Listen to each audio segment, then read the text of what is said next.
money comes from value. So if you focus on creating the value, the money will come. The moment you come to realize that no one is coming to help you, all you have to do is focus on the work. Once you come to that realization that nobody cares, you start to love yourself. You start to love what you're doing. You start to put in the work. You don't expect things from people. Life is just so much more simple when you realize nobody cares. I don't know who told us that things need to be easy all the time. I really don't know who told us that. In fact, when things are hard, you learn so much in that process. In fact, that's when you actually grow. Hello guys, welcome to the 5th episode of Unscripted with Raygan, and today we have with us an interesting person. This guy is into business. Hi man. How you doing? Good. How you doing? Yeah, we are not going to show your friends at this point. We just want to, maybe let the people figure out who is talking behind the camera. We have with us the founding partner of Build. You're welcome. Thank you very much. Happy to be here. How are you feeling? Good, man. Good. It's a Saturday morning, and it's love. It's all love. I like your tattoos. Are there meanings behind it? Yeah, the whole thing means leader and king. Leader right? and so king. back in the days, when the warriors would go out and fight in the villages, whether they would win or lose, they'll come back and they would mark their skin. So all the warriors walking around in the village will know that that's a warrior. He's been to war. He's been to war. Okay. And so the more that they had, the more battles that we knew they've been to. Yeah. So it basically signifies that. So I just researched different shapes in terms of design and put them together, and here we are. Don't get them, man. It's cool, man. Your skin is cool. Leave it like this. Thank you. It's fine. Thank you don't need to show us you're a warrior. Yes, please. All right, so Unscripted. So the whole idea of this show is to kind of just dive deep into people's journey, right? Their story, where they started from, who they are, how they got to where they are. Because there are people that are doing amazing stuff and people kind of don't know the story behind it, right? Recently, I was talking with a friend. I was like, when you see people doing great things, there's been a lot of work. For sure. We interviewed Joshua, we went to his studio, and you can see that this guy is working day and night. Yeah. So I was not surprised at the kind of work he's putting out there and everything he's doing, right? So for the people watching, I'm sure maybe this is their first time they're seeing, who is Julian Owusu? I'm into tech, into business. We're into businesses that power tech, right? So Build, for example, Build is a holding company. So we own multiple companies, and we basically build technology for other people. And we also build large communities. So the whole idea around what we do is that business has changed and people are first now, communities are first. And so you need to understand the community before you build the product. Whereas back in the days, including myself, we had built the product first and then we go out there and we sell it. And then we're struggling to find people to use the product. So our approach now is, look, find the community, speak to them, understand what they want, understand what they love, what they hate, and then build a product for them. So that's what we've been doing. Aside that, we've also been building products for other people. But our journey has been 5 years now. We started off with our own fintech product, and then we've been evolving, trying to make it work. But me myself, I'm just a leader trying to make it work. When did you kind of step into the career field? I think I heard somewhere, I don't know if it's true, but I heard you used to play football. Yeah, I was a footballer. So I actually moved to Ghana when I was 16 in 2008. I came here to play for Second D 11 Wise in the Division 1. Okay. So I was at 11 Wise for 8 months for the whole season, and we brought them up to the Premier League, which was good. And then after that, I joined Brickham Chelsea in the Premier League, and we won everything. We won the Premier League, we won the MTN FA Cup, the President's Cup. And so, I came here for football, actually. And then, So how did you leave football, then kind of like start the business? Or, I mean, you definitely did other things before the business, right? Yeah. So I retired from football, when I was 25 in 2015. I went back to university. While I was at university, I got a job at a branding agency. So a design and branding agency called Landor. It's probably the biggest, one of the biggest anyway, branding agencies in the world. 26 offices. I was in the London office. And that's why I learned everything. That's where it all started, actually. I was in the systems team, in the IT team. And there was like 100 people in the office. So I got into the building. I just wanted to get into that building because it was literally, like I said, it was one of the best in the world. If you get in the building, you're nice, you know. So I took an internship there, actually, a big, massive pay cut. I took an internship there. I was only getting paid £12,000 a year, which is not a lot. That's like £1,000 a month. Yeah, less. It was like 800 and something after tax. Okay.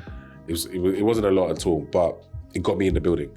And so when I got into the building, then I realized, wow, like this is a big thing. But I was in some small teams, a systems team. You know the team that changes your password? And we were dead. And I just did some 1-2s, and then found myself in a brand new tech and innovation team. So at the time, we were designing for some of the best companies in the world. And believe it or not, 2018, technology wasn't a thing in terms of companies were treating it as a separate thing. So they would come to us for branding, a new brand refresh or a campaign or whatever. And then my team was selling them tech. So we were like, look, guys, we know that you've come for branding, but we can actually rebuild your website, and the new designs that they've created, we can like put it on this new website, or we can build an app for you, or we can do this. So we just had to make money for the company. And we ended up doing that. We made a lot of money for the company and built different products. But that was my introduction into building products and making money for another entity, if that makes sense. It came from design, literally came from design. Your whole business thing transitioned from design? I would say that my leadership came from football. Okay. Being able to put a team together, having principles to live by came from football. And then I went into the design agency and realized that design was so important for business. I didn't realize that. To be honest, I just thought design was design. But we had some of the biggest companies in the world would come, and they were very, very invested in the design and how things looked. And not just design, the brand, right? So the way they spoke, our tone of voice, the messages that we're putting out there, the whole thing. Like, biggest companies in the world were coming for us to do these campaigns, like Kellogg's, British Airways and stuff like that. Then I realized, wow, this is a very powerful thing. And so when it was time for us to start our first business, I think my second or third hire was a designer. Benjamin. Because I knew that. Because like when you've got an idea, the first thing you need to do is like kind of visualize, put the vision out there. And the best way to do that is through design. Right. So I got a designer. He was actually first. He was working as a contractor for me. He was doing, our pitch decks and stuff like that. And he was helping me to go out there and tell people this idea that I had. So it started from design, and then we started building it from there. This is kind of like a personal question. So I'm trying to build this whole YouTube thing, right? Kind of like treat it like a business, a company. And then on the side, I'm kind of doing a startup company with my friends as well. Yeah. When you were starting your business, what was it like? What was like some of the things you had to, definitely you were probably trying because you were new into it. But what was like some of the things, if someone is starting, I need to look out for when it comes to like trying to I think you need to like look at it this way, is you've got this idea, and most time when you've got an idea, you want to do everything, right? So you've got like the end in mind of what this thing is going to be. But I think you need to bring it back and strip it down to what the basics are, right? So for example, in our case, it was, okay, I need to send people money. No, people need to view how much they've earned, and I need to send them money. Simple. Okay. Right? Sending them money and viewing. So what did we do? We went onto WhatsApp. We got them on WhatsApp. We allowed them to view their salaries on WhatsApp, and we used a different app to send them the money. That's it. The business had started. Do you understand? We didn't build anything. We didn't write a line of code. That was the basics. And the reason why you have to start quickly is because most people are looking for money. They're looking for, we need an investor. No, you need to get traction, right? You need to show that this thing is actually even a thing, right? So it's like you need to start first, make your first 1 CD and make more money. And then an investor will come and give you money, right? So I would say that with your idea, whatever it is, try and start quickly with whatever it is. Even before you've written code or whatever, you can start now. There's always something to learn. And so from our WhatsApp group, we also had an Excel sheet with the data on there. That was the business. Nothing else there was nothing. You understand? It was literally just So kind of like build a business on its like lowest form, sort of. on its lowest form. If you can get somebody to pay you when your product looks rubbish and they'll pay you, you're onto something. Because when you create a better version, people will pay for it. Right. If you can convince me to pay you in a WhatsApp group, when you have an app, I'll pay. That's true. You understand? So that's how I look at it. So it's like, don't have your mind on, oh, money, money, money. Have your mind on, how can we start now? Like literally. And you can always start something, always. Whether it's research, whether it's speaking to customers, you need to show some data that I've started, I've tried. You know, before you ever go and like try and raise money or anything like that, you need to show that I've tried. And that's basically what we did. And that's basically what we do even now. Whenever we have an idea, we quickly like, how can we get some feedback right now? Yeah, you know, I that's think it. I think I've seen that from you. I think when you guys were doing this whole voting app as well. Yeah. Look, honestly, things start from zero, nothing. We use other people's platforms that are already built. Maybe we'll put a website in front of it. But the aim is we are trying to test quickly. That's it. That's all this is. This is not, oh, I want to build $1 million company. This is, I need people to test it and use it quickly. That's it. How long have you been into like the whole business stuff? So my first business was when I was at uni. I built a student recruitment company at university. Okay. So the university that I went to, I just overheard a conversation with people in the room, in the staff room, where they were saying that in that current year, they were looking for more students to come so that they can meet some criteria. And I heard somebody say, oh, we'll use an agent. So I asked them, what's an agent? And they said, oh, agents are people that we pay to bring. Yeah. That was it. As soon as I heard that, I started the business. They gave me the approval. And then I found people to come. And I gave myself a target. So I think at the time they were offering £1,000 per person. So I did the maths and I was like, wait, 100 people is £100,000. That year we did 86 people. And yeah, that was my first business. So that was where I realized, okay, quickly, I can get people to work for me and I give them a cut. So out of the 1,000, I had agents working for me and I was giving them 400 out of it. So I was taking 600. And yeah, we found our niche. We found our community. It was the Portuguese community. I realized people from Sao Tome, a small African country, were coming to the UK. They didn't know what to do. We just found that community and all of my people came from there. That was it. I didn't try and go and find everybody. No. It was just those people. And yeah, that was my first business. And then I sold it and I did another business called Culture Tool, which was a research platform. Again, it was from when I was in a branding agency. I realized that the designers, like I was the diversity in the office. And if a designer was designing a logo A and B, they needed to hear from the people they were designing for. Yeah. And in this case, what we did was we put 2,000 diverse people, so Black, Asian, women, whatever, in a group. And we literally took the logos and sent it to them. They voted.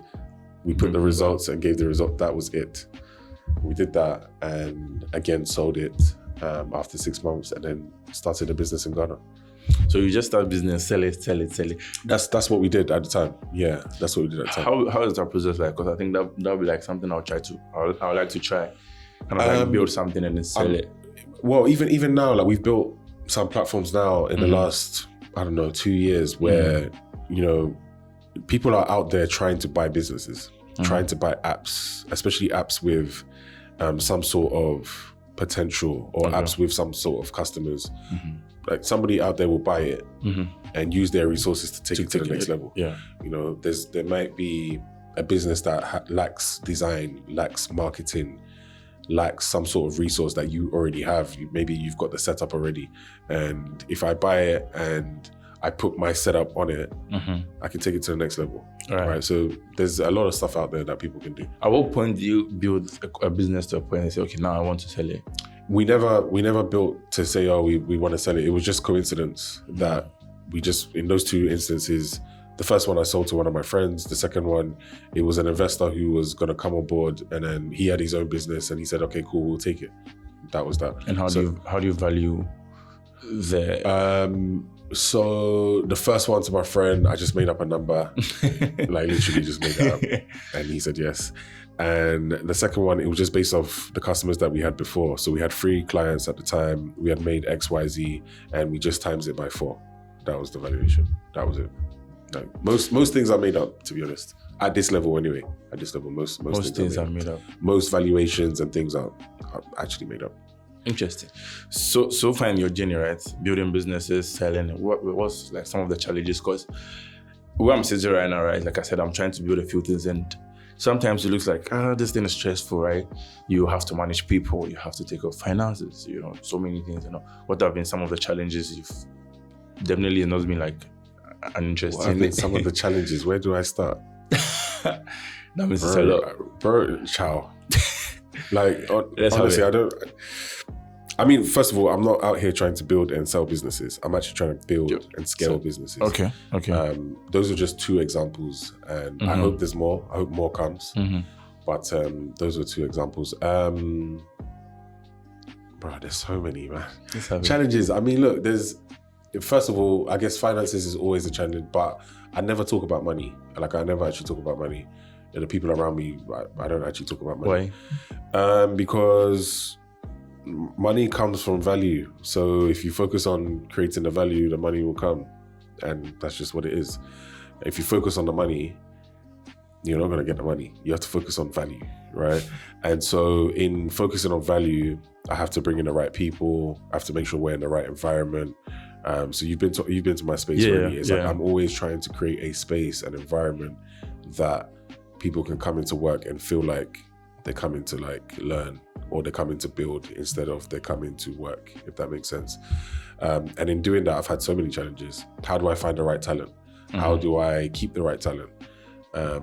How do I keep my people so that other people don't try and steal them?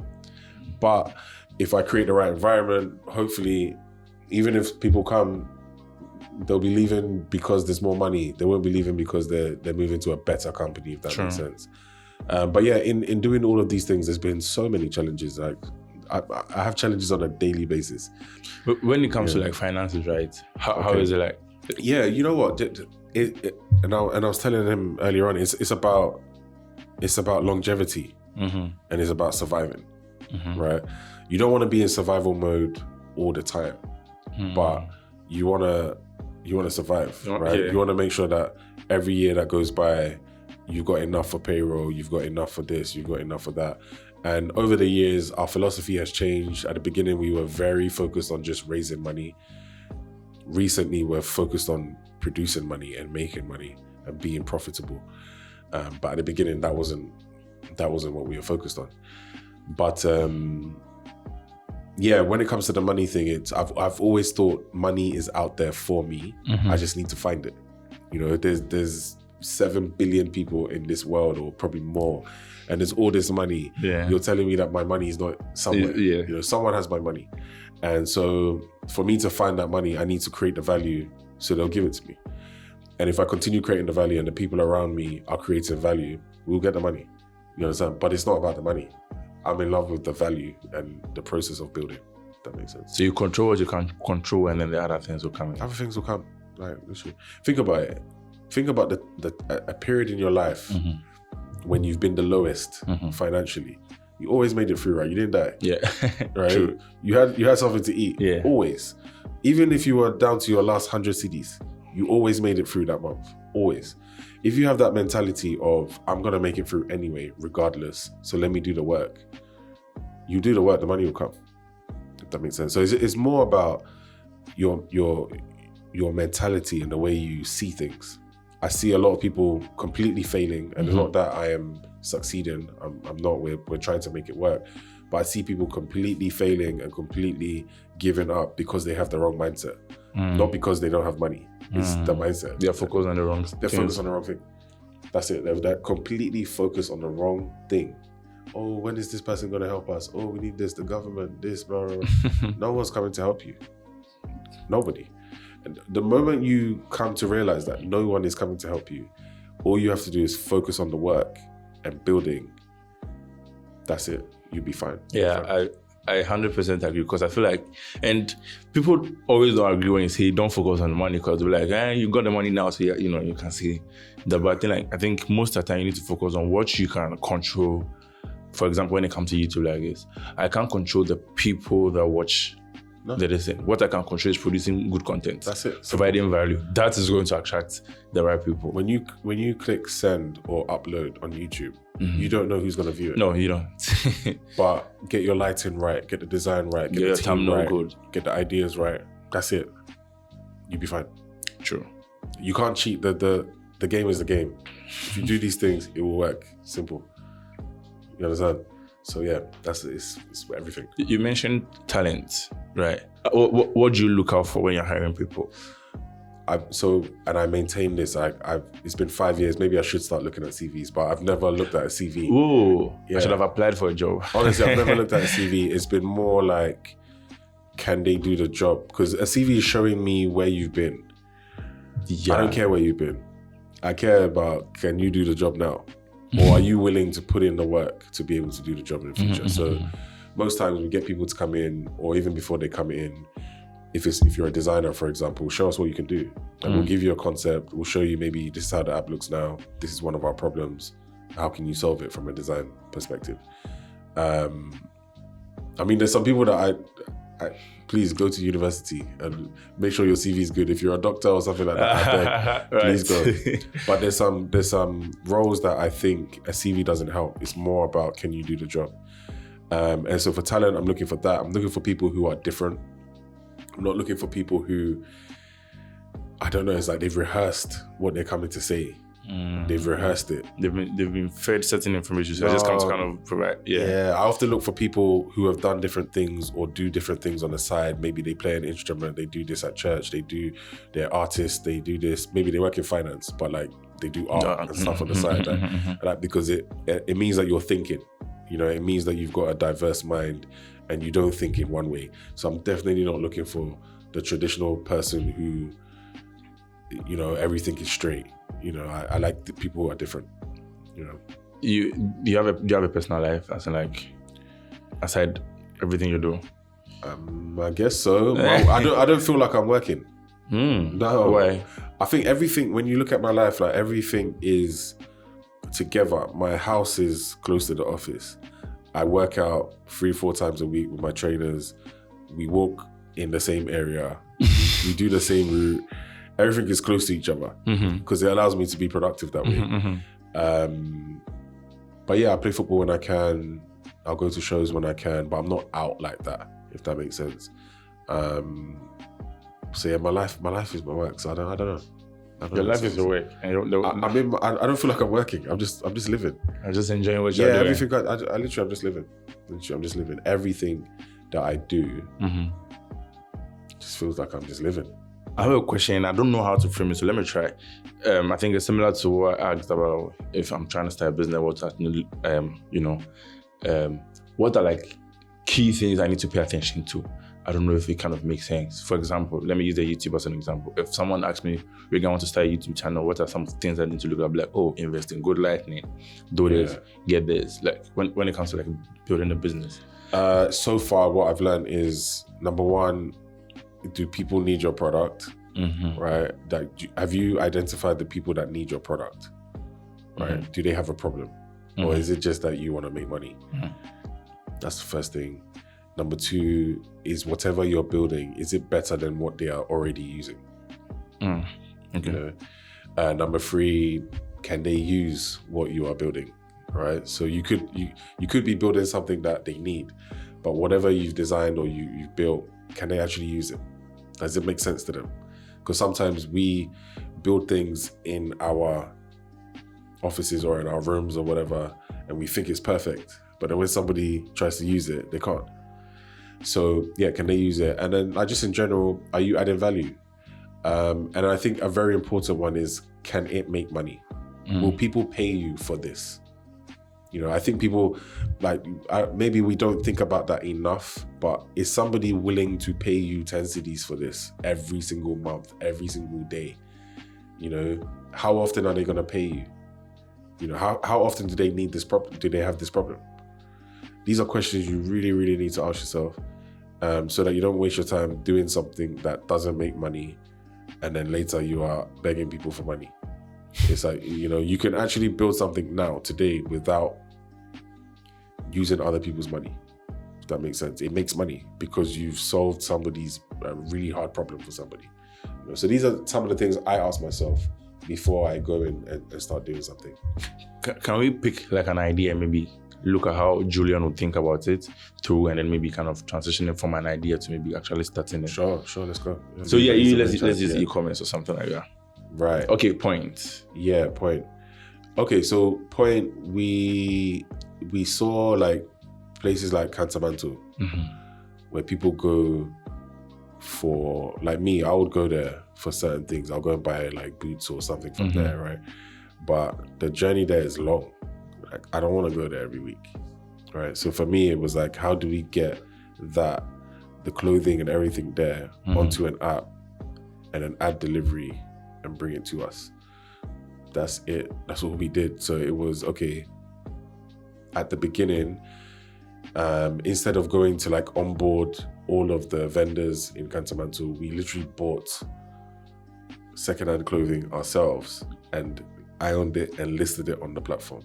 That was the first thing. We literally were in the office ironing. Yeah, even right now they're all there, like literally ironing and everything, taking pictures and putting them onto the platform. So we built it, and then all the first items on the app at the beginning was us. Everything was us. Because then when new vendors come onto the app, they've seen that, oh, people have already listed. Yeah. And when new customers come onto the app, they'll be like, oh, there's already vendors on there. It was just us. I think that's similar to the baby thing analogy you were giving earlier on. Yeah, exactly. Can you please share that? Oh, it's just creating demand from nothing. So what I said to you earlier on was, if there's a toy in the middle of the room and there's two babies and nobody's touching the toy, they can be in the room for like 1 hour. No one's touching the toy. As soon as one baby goes and touches the toy, the other baby starts crying and he wants the toy, she wants the toy. It's just demand, right? Because people like things that other people like. Does that make sense? Like women like men that other men like. Yeah. And vice versa. Do you understand? Yeah. And it's just the law of life. Like when there's, and I think we call it FOMO, right? It's the fear of missing out. When we see somebody do something, we want to do it too. Naturally, that's what people want to do. So create that demand. That makes sense. You mentioned something about you've seen some people failing, not like maybe you're succeeding, but then you've seen, what mistakes do you think they're doing out there? What are some of the mistakes you've seen? Yeah. I just feel like, I think people like, and maybe it's a problem we have in Ghana, I've just seen people give up too early. People give up when it's hard. Yeah, they like soft life. I don't know who told us that things need to be easy all the time. I really don't know who told us that. In fact, when things are hard, you learn so much in that process. In fact, that's when you actually grow, right? So for me, if two opportunities on the table, one is for more money and there's no sacrifice, there's no growth, and it's not hard, I'm not taking that. I'm looking for the opportunity that gives me more money and also is going to push me to learn new things I don't know. I'm gonna have to work with people I don't know. It's hard. I'm going for that opportunity, But what I've noticed is that people are giving up because it's hard. It's hard for a few months. It doesn't feel good. Yeah. It's not supposed to feel good all the time. I don't know who told us that it's supposed to feel good. Things are supposed to work for us. It's even in the word, like in Romans 8:28, for we know that all things work together for the good. It didn't say we know all bad things and all good things. It said things.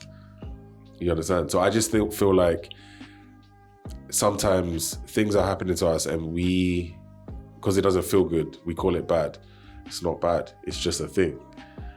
So yeah, people are just giving up too easily and it's hurting people. It's hurting businesses. It's hurting teams. It's just hurting people. You need to go through it. But what if life has hit them so hard? What if life hits everybody hard in their own way? You just have to keep going. What else are you going to do? What are you going to do? You can sleep all day if you want, but what else are you gonna do? Yeah. Yeah. What else kept you going so far?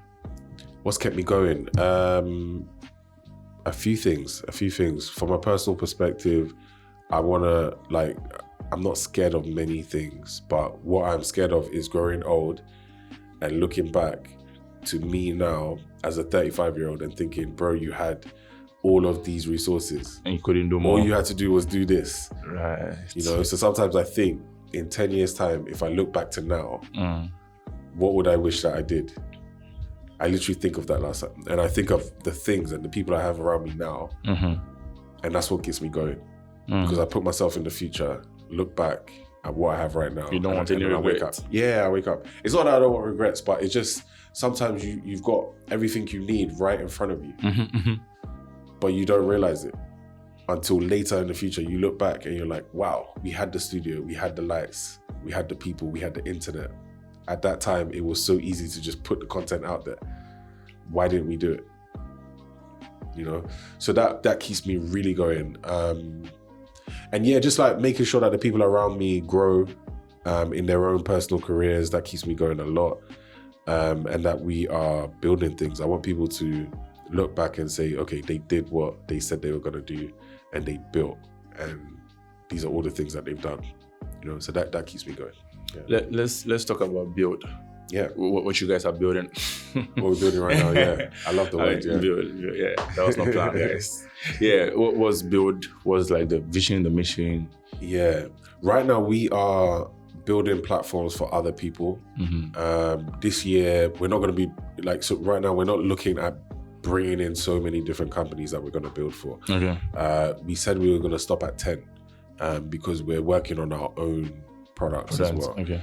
But we've got some great stuff. We've got Wahoo. We've just done something called Tramway Path, where we're giving away a house, and some other stuff that we can't actually talk about. Yeah. But we're building some good stuff right now. And it doesn't always feel good because we're very busy right now.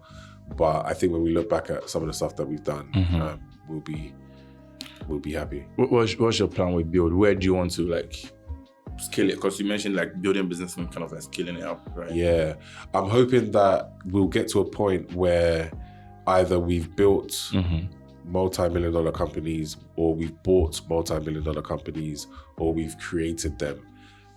But I'm looking at it to be a holding company that has various different businesses that are all doing well, but also can connect with each other, if that makes sense. So yeah, that's what I'm looking at. And also, I'm hoping that those businesses will reach millions of people, from their customers or from their viewers or whatever it is, but I want it to reach millions of people. So that's the mission really we're on. Yeah. I like what you guys are doing. Anytime I check your social media, point, build, the visuals, the branding, everything is good. Whoever did that, shout out to the team. Yeah, shout out to the team. One of the guys is here, so he's here. Today he's on bodyguard duties. Yeah. You guys are doing amazing stuff. Talking about points, right? Do you have any investors in there right now? One small investor that came on. I think he more invested in just the mission of what we're doing in general at Build. It wasn't really for point. Oh, okay. But he liked the idea. His wife liked the idea, and that's why he came on board. And he's somebody that we've been speaking to for a long time, and he just put money in. But you've worked with a few investors, because I want to know how it's interacting with them, getting them to believe in whatever you're building and then put money in there.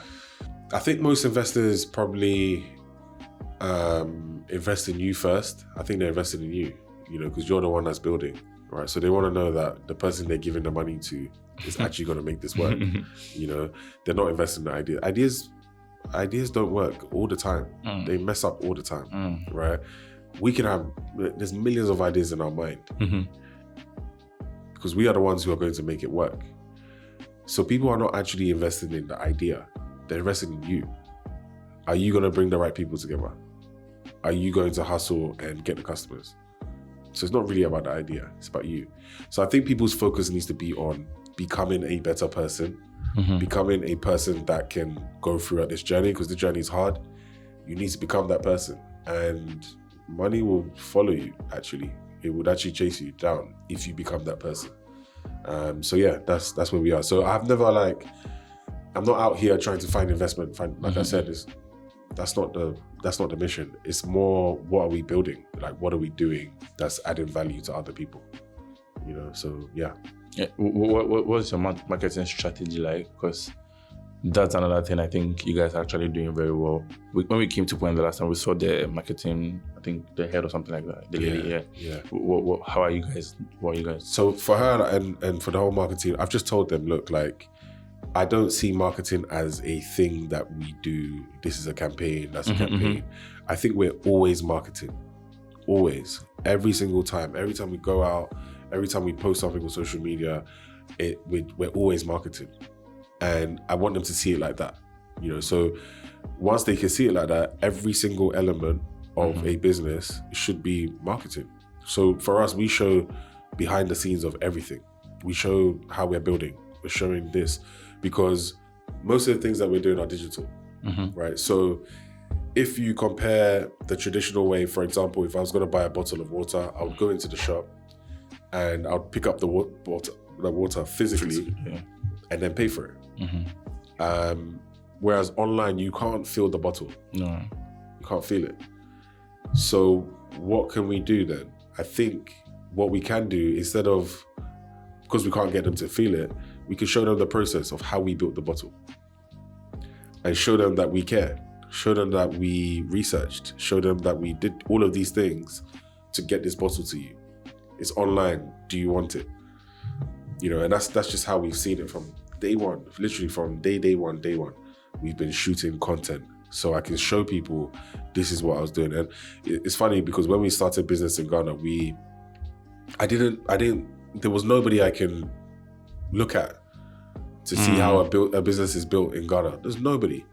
No one. People are so secretive. Oh, we don't want to show our secrets.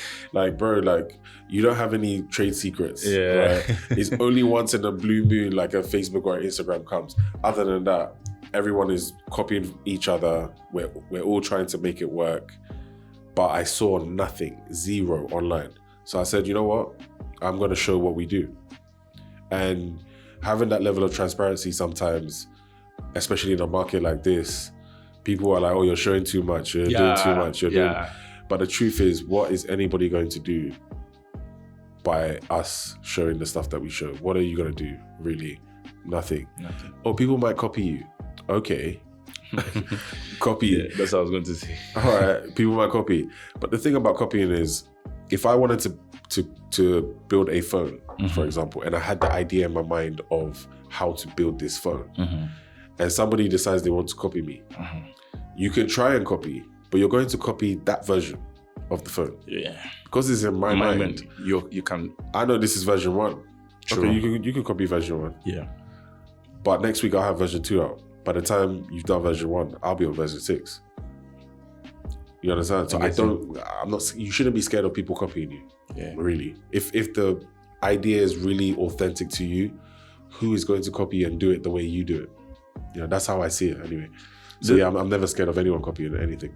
That's very interesting, because I think Mr. Beast talks about it this way, because the way he does his videos, people copy him a lot on YouTube, kind of trying to gamify the algorithm so that they can favor him.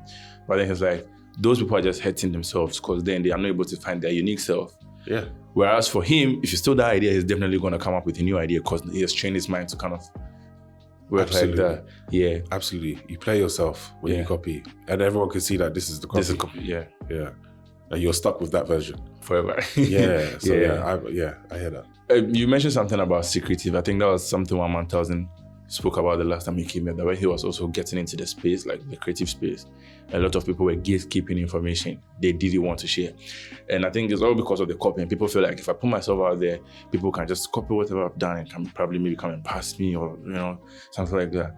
I don't know what is the solution to that, but I think it's a problem. Definitely. Speaking is the first thing you can do to get an idea out there. Speak. That's what makes it real. You write down the plan and you speak it.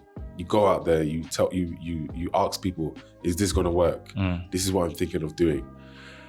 Here is oh, I've got an idea. I'm not going to tell nobody. How are you going to know if this is real and this is going to work? Yeah. You know, so we need to get out of that mentality, and we need to get out there and start speaking. Tell people. When I started the first business, I was telling everybody. If you met me, I was telling you, this is what we're building. What do you think? And in every conversation, I was refining my pitch, refining how I spoke about that idea. I was finding out more things from them every single time. So when I spoke to the next person, it was better. It was better. Over and over and over and over again, until you speak to somebody who's going to give you money. And at that point, everything, you know the answer to everything, because you've been speaking to loads of people. It's not that when you go and speak to somebody who's going to add some value, maybe it might be money, maybe it might be an opportunity. And at that point is when you are now learning your idea. No, you should have spoken to 100 people before you speak to that person. That's how I see it. So I'm constantly talking about what we are going to do. Constantly. If you can do it and you can copy, come and do it. If it's that easy, come and do it. Yeah. Other than that, I'm going to tell you what we're doing. You know. So that's how I see it. That's how I see it. Yeah. About the speaking, so true. I think yesterday I went to visit a friend, Hinson, and we're talking and like just telling him the plans I have. And it's like, once you are speaking, then more things are kind of making sense to you. Yes. And sometimes I have a conversation with Michael, and in the process of speaking, things just keep coming up in terms of ideas and all that. So I think that's absolutely true. Another thing too is I feel like because of where we were raised, people like gatekeeping a lot. Because growing up, you know that the way if you're about to travel, you don't tell people. Yeah. Because maybe some auntie in the village, you know. Yeah, I think that's... There's no auntie in the village that's coming to get you. No. None of your family members are coming to get you. These things slow us down because we're so superstitious that it stops us from... Listen, if the aunties in the village had so much power, bro, Ghana would have won the World Cup. We would have won the World Cup already. You understand? We would have, a long time ago. It doesn't work. You understand? Believe in what you're doing. Believe in yourself. Believe in God. If you really, because we're supposed to be a Christian country. But I realize people don't actually have faith. They're actually going to church because they're scared. Not because they have faith. The economy is hitting There's a difference. There's a difference between praying to God because you believe him, and there's a difference between praying to God because you are scared that somebody in the village is coming, you know? And I think that's where we are. We're scared that something is going to, you know? So we're not actually using our faith. And it's showing in our life. It's actually showing in what we are producing, that we don't have faith. We don't have faith. It's showing in our business. It's showing in our families that these people don't have faith. And now it's showing in our economy. You know? So that's how I see things. That's how I see things. The aunties are not coming for you guys. There's no aunties coming for you. Again, I mean, from what I'm sitting again, once again, trying to build stuff, right? Like this YouTube thing. One thing I mostly find difficult is kind of like managing people, because most of the time it's like, I have how I want things to be, right? I'm usually fighting with this guy, like, why is this not done this way? Why is this not done this way? And I know people don't like micromanaging. Yeah. That is a bad thing. Yeah. Right. How are you kind of raising your team to the point where they see like Julian, they think like Julian, because that's like the best thing any boss can have. Yeah. Because like now they know what you guys are building. I think it starts with me. It starts with my energy. So how am I living my life? What principles do I live by? You know, what do I believe in? What am I doing? If I'm not working, if I'm not doing certain things, that energy is going to rub off in the office. If I come to the office late, if I, you know, it's going to rub off on everyone. So that's the first thing. Number two, I mean, you need people to follow you because they believe in something big that's going to happen. If that makes sense. But because the vision was given to you, you see every detail and you're more passionate about it than everybody else, which is fine and natural. Your job is to get everybody to feel the same passion that you feel. And you need to speak. You need to tell them, this is where we're going. This is what's happening. This is how we're doing it. But it's the hardest thing ever. True. To get somebody to do something is hard because people don't have to do anything for you. No. Nobody has to leave their house for you. Nobody has to do anything for you. Yeah. You know? So to inspire people to do that is the hardest thing ever. And that's why not everybody's a leader. You know, leadership is not for everybody. That's why this whole thing is not for everybody. You know, it's not. And to get to that point, you need to become that person. You know, you become it. You're not born it, you become it through trials, through things being hard, like we discussed earlier. So yeah, it's a hard thing, and you know, I'm constantly trying to understand new ways to manage people, lead people, understand people. Especially in Ghana, we are more emotional than other people. So maybe if I say something, people might take it in a certain way. I don't mean it in a certain way. But I think also one of the things is maybe we haven't been taught that if I like you, for example, I like you, but I may not like your work. And that's two different things. Yeah, it's not personal. Yeah, people need to detach themselves from their work. It's not personal. Yeah. I like you, bro. I think you're cool. But what you just produced, it's not good enough. And I need to tell you that it's not good enough. And maybe I got that from playing football. But sometimes on the pitch, we shout at each other. We're screaming at each other. Actually, go and do this now. Get, next time that ball comes, get the, you know. But when we get off and we get into the change room, we're playing music and we're joking and laughing with each other like nothing just happened. Because we can separate that. There's the player and the person. It's two different things. Two different things. So it's a hard job. It's very difficult to do, but it's not for everybody. It's not for everybody. Yeah. I never thought about it that way. Yeah, that's what it's. The player and the person are two different people. It's two different things. So you're working yourself that two different things. Because if you produce work and somebody doesn't like it, it's not personal at all. And it goes the other way around. Yeah. If If you produce work that's really good, there's people who are producing very good work, but them as a person, I don't like them. You know, I actually don't like you, but your work is amazing. You know, it's two different things. And you have to be okay with that. I have to be okay with hiring people, or not that I don't like people on my team, I like people on my team. But I've worked with people in the past where I actually don't like them as a person, but I think their work is amazing. They're really good at their job. But them as people, I wouldn't go out with you, you know? But I need to understand that we're on a mission, and the mission requires the work to be done. And so I can't take this personal. I need to keep it moving. Simple as that. Nice. Yeah. Two questions. What was like one valuable lesson you've learned, probably from like the whole journey or from someone, and what's your favorite quote? Valuable lesson: nobody cares. No one cares. And you take that quote as you want. No one cares if you don't wake up. No one cares if you don't work out. No one cares if you don't study. No one cares if you don't think hard enough about your product, about what you're doing, about your business. No one cares if you make it or not. No one cares. Nobody cares that you've eaten or not. Once you come to that realization that nobody cares, you start to love yourself. You start to love what you're doing. You start to put in the work. You don't expect things from people. Life is just so much more simple when you realize nobody cares. No one cares. What was the second thing? Your favorite quote? Say my favorite quote. Your future lives in what you build. Simple. I live my life by that. Your future will live in what you build. I've got it tattooed on my skin right here. Oh, right here. Yeah. Your future will live in what you build. So if you don't build it, the future can't live in it, basically. Everything we're doing right now, you're building for the future. And if you live your life that way, you find that you're living in your vision. I am living right now. I'm living in what I wrote down last year or 2 years ago. I'm living in it. True. I'm in it. And even right now, I'm thinking about the future. My plans and the things I'm doing, the moves I'm making is for the future. So I'm constantly living in my future, if that makes sense. So your future will only live in what you build. Simple as that. Yeah. So that's my I like what you said about nobody cares. I think when we met Clippers, when we were trying to do the set, he was trying to make the light perfect. Then at the point I was like, you know what? Like, nobody cares. Nobody's going to really pay attention to that. Yes. And I think people are stuck in that a lot. Kind of like, what does this person think? What does this person think about what I'm doing? This and this and that. And you just keep hitting themselves. You're actually like more valuable when you put yourself out there, you fail in public. Because over time, you're failing on a stage and you're learning things that other people are not learning.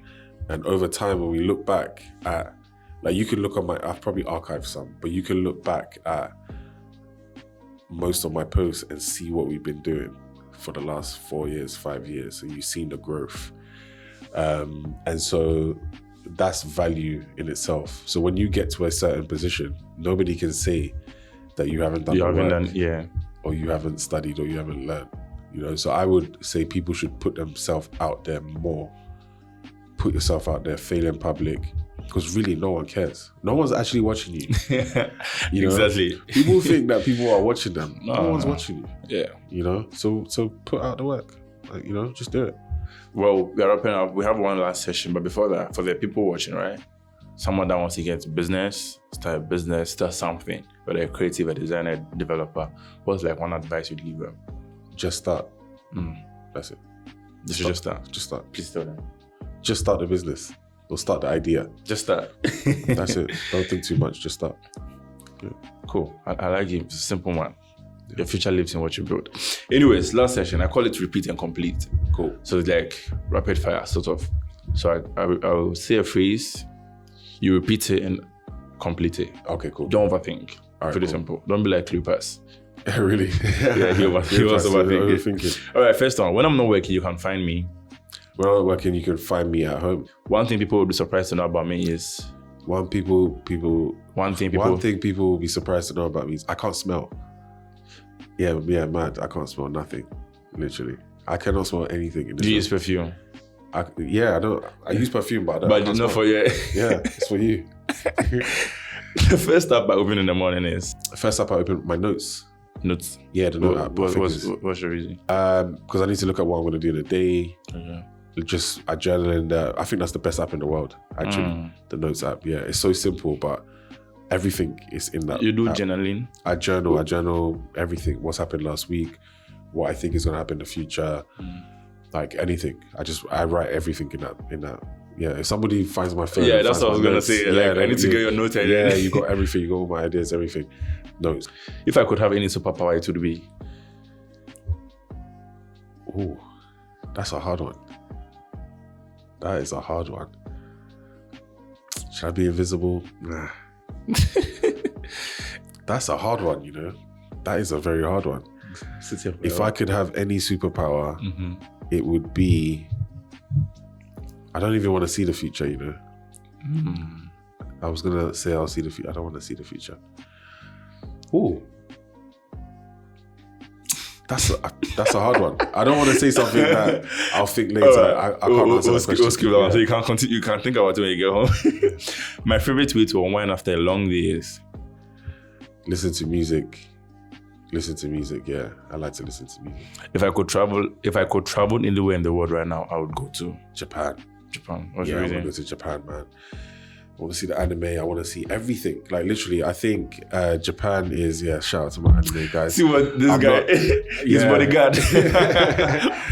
I don't even watch anime every day, but I just like, I love it. I love the design around it. I love what it is, but I don't watch it, right? But Japan, I just think, I don't know, it's somewhere that I want to go, the culture, everything. I just want the buildings, the design, the architecture of the buildings, I want to be there. So yeah, I hope my work takes me there one time. I think anime is becoming a trend on this interview. I like that. If I could swap lives with anyone for a day, it would be... Swap lives. If I could swap lives with anybody for one day. Yeah. No one. Interesting. I don't want to swap lives. I'm living mine. You like what you're living? I'm living mine right now. Okay. If I could only eat one food for the rest of my life, it would be... probably kenke. Actually, no, it's not even just the kenke, you know. This is the thing about kenke. It's about the spread. Because I've been seeing some people eating some struggle kenke where it's just kenke and fish. Nah, that's not kenke. Like it's got to be the avocado, everything together. Okay. So yeah, it'd probably be that. Yeah, I think I can survive. I think the next time you come here, we'll get you that. Yeah, you guys didn't do well, man. They had wache and they ate the wache before I got here. It's cool. It's all good. Yeah, man. Don't blame me. Blame the guys. All right, last one, which you probably don't have an answer to. If I could swap jobs with anyone for a day, it would be? I would probably swap jobs with a musician. Yeah, or a producer or something. Yeah, I think a producer, music producer. You like. Yeah, I think if I didn't do this, I probably would have been a designer or a music producer. Like, yeah, someone who goes through the process. Yeah, probably like Pharrell Williams or something like that. Yeah. Cool. Yeah. Guys, I hope you learned something from Julian. I think this is the first time we're talking about business, actually. Every other time has been about creativity, design. It goes hand in hand. Yeah. So, I was really looking forward to this episode. Please tell the people watching to subscribe now. Subscribe like now. Click on the button. I don't know where it's going to be, but click on the button. Now. Subscribe. And yeah, look out for the next episode. Sorry. Is Build hiring? Just in case maybe this episode comes out. Yeah, we are. We're hiring some engineers. We're hiring everybody. We're always hiring. You may not get the job now, but we are hiring. But we're hiring. Yeah, we're looking. We're searching. Yeah. Please subscribe, and every important link will be in the description. Thanks you guys for watching, and we'll catch you in the next one. Love. Cool, man. Thank you. Very good, man. Very good questions. Yeah.